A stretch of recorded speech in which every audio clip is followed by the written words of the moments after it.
Hello everybody and welcome to our new channel. Now, as you can see behind me, there's a truck.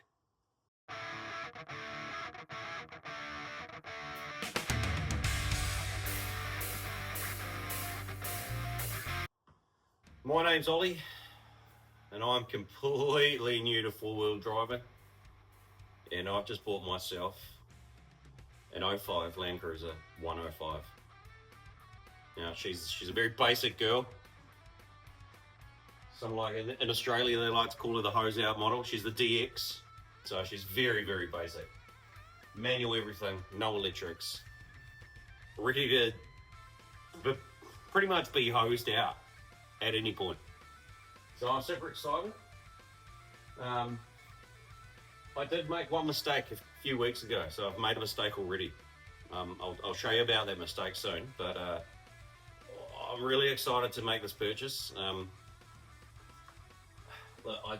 It's stock standard, it's got nothing done to it except a 2-inch lift, and I'm ready to kit this thing out. So this channel is going to be about four-wheel driving with a couple of mates, New Zealand adventures, mud, sand, water, families, camping, everything we're going to do to our trucks and everything we think is going to suit our sort of touring style in New Zealand anyway. So I can't wait to get stuck into this. I've just went and blown $1,600 on accessories and stuff today, which I can't wait to install. And if you're keen, you can come along on that journey and painstakingly watch me install a whole lot of four-wheel drive stuff for the first time ever.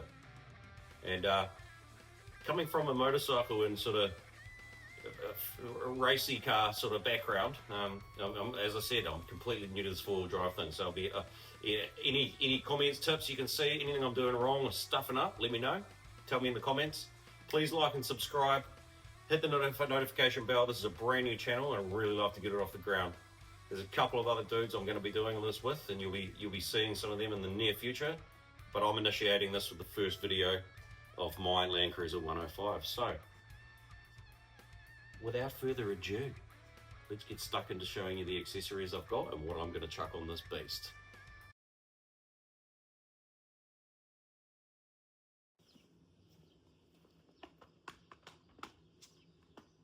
So here's that mistake I was talking about.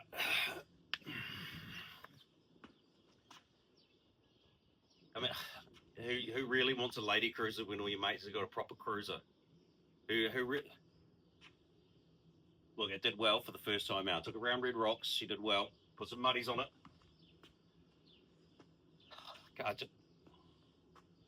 got to be honest, I can't be seen in it anymore. It's a great truck, but I just can't do a lady cruiser. Now, before I run through accessories and everything else and my plans for this truck, I thought I'd just give you guys a quick little tour of it.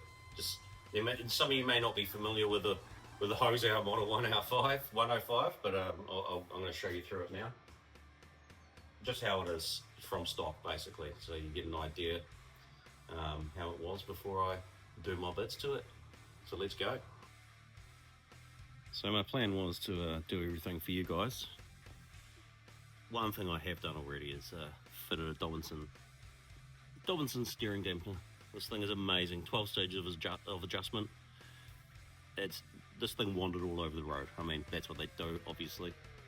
It already had a Dobinson's in it, stock one, but I've taken it out and replaced it with this. Now I've got it on half setting at the moment, so it's right in the middle and it's absolutely amazing. So it's sitting at 100k on the motorway. Beautiful, no wandering around. Feels like a bloody sports car. One more thing while I'm under here. This has had a bit of rust in it, as you can see. So it came from Townsville, Australia, from the Air Force. It's been near a beach most of its life. I'm only the second owner. The couple imported it from Australia.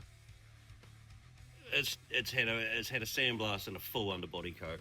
So look, I'm happy with that, but I know it's had a fair bit of rust in there before. So I think I'll be constantly battling that forever, but that's all right. Heavy duty Dobinson springs as well is the only other upgrade that the previous owner's done. 2-inch lift.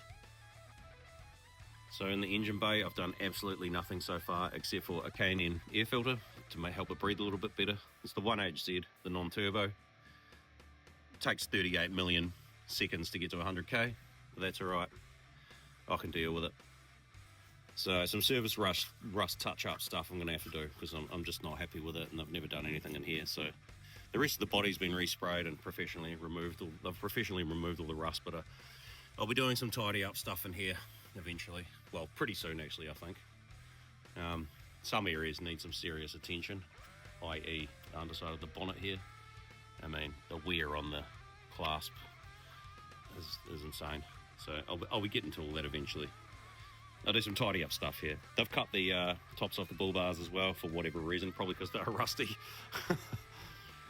But I'm gonna just keep this bumper for now. I'm not gonna do anything with the bull bar just as of yet. This one's winch ready, and so I'll just be putting the new winch on there for now. We'll see how it goes. Not the prettiest thing in the world, but whatever.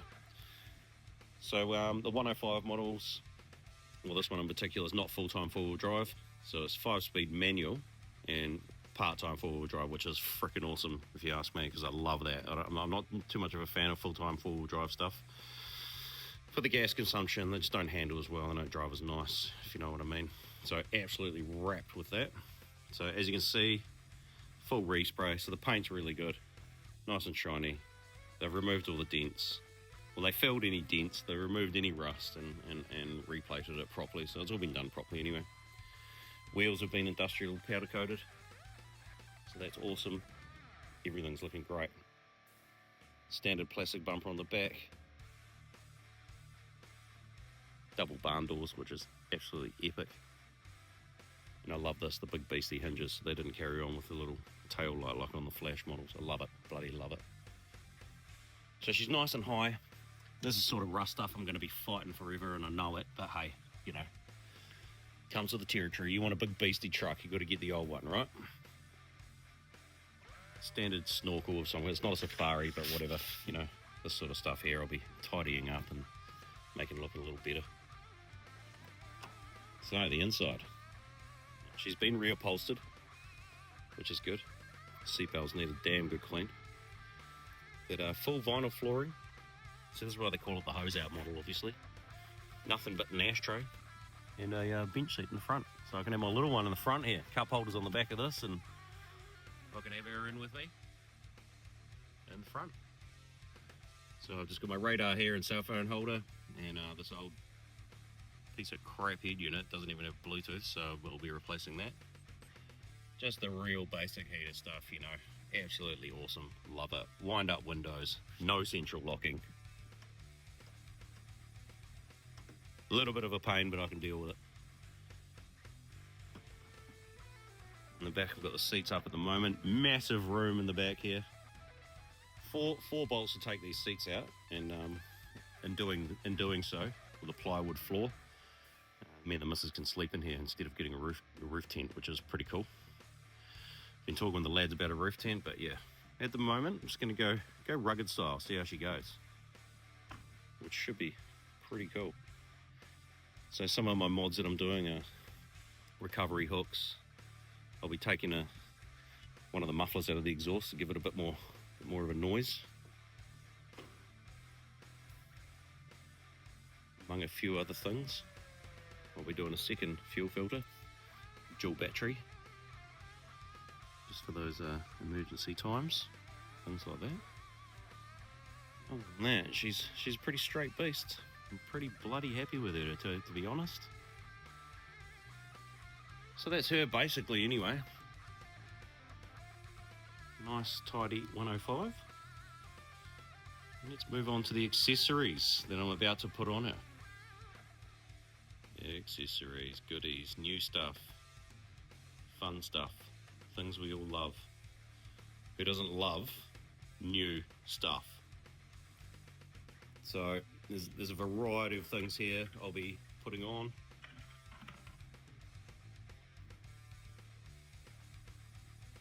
Starting over here with the I got the XTM stuff. Okay, it's not the most expensive. I've got Ridge Rider XTM stuff. Now I've done a lot of research, and you know, a lot of people, a lot of the stuff's just going to get hammered, go through mud, get rusty, I mean, I'll be flogging these out so quick. I'll just buy more, like, you know, and they're 3 times cheaper than the expensive ones. So I'll be sticking with that.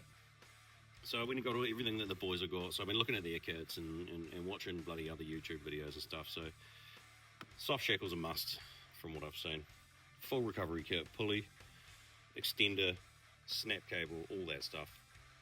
One thing I don't have is some nice battery terminal covers, so I got them.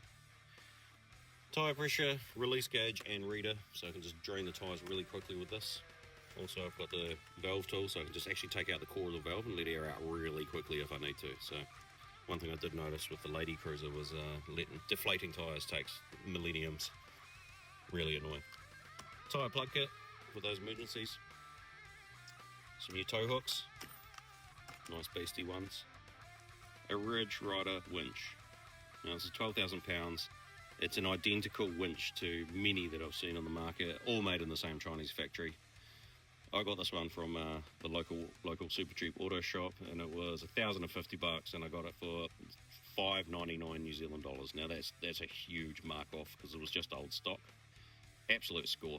This is going to be underwater, soaking wet, covered in mud. Look, if it breaks, I'll buy a new one.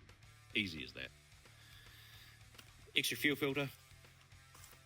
Transmission mount, which is the wrong size, which I'll be getting the right size one and fitting that.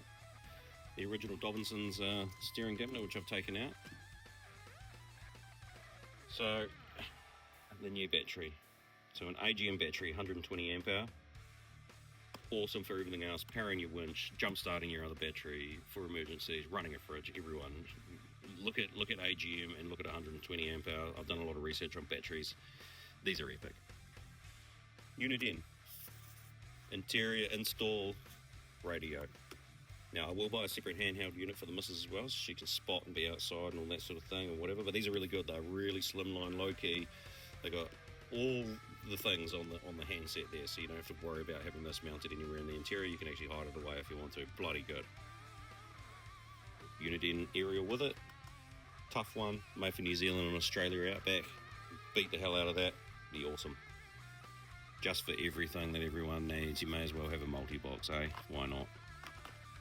The head unit that's in there is not even Bluetooth, but I'm not even putting sounds in there. There's not even rear speakers in my truck. They've put them in the front doors, but that's it. They don't even come with a stereo. So this is all I need. And Namakaguchi Maguchi, that's it. Just to be able to call people on my phone and have the radio on in the background. Battery tray and holder for the new battery. A must-have. Anyone who knows anything knows that the Haynes manual is an absolute must-have. And the original manual as well. GoPro stuff for filming and blowing this channel up with your guys' help and our GoPro setup. We should be making some cool footage. Got a rear door seal from the barn doors where they close. One's worn, and I do not want the arse end of it rusting out, so there we go. For my water blaster, to get all the crap off from underneath when we do sand trips and saltwater beach runs and all that sort of crap, you know. Got a must-have, And I've got a bonnet deflector as well, which would be cool, just to add a little bit of flair to the front, you know, just tickle it up a little bit. And rain shields, which are in it, is absolute must-have in my opinion. Unfortunately, these all came from Australia. They call these the pre-broken one. They call that the hose-out model. They call this the pre-brokens. So that they call them, they're the pre-broken rain shields. I don't know if you've ever bought any, you guys, but apparently they're really good.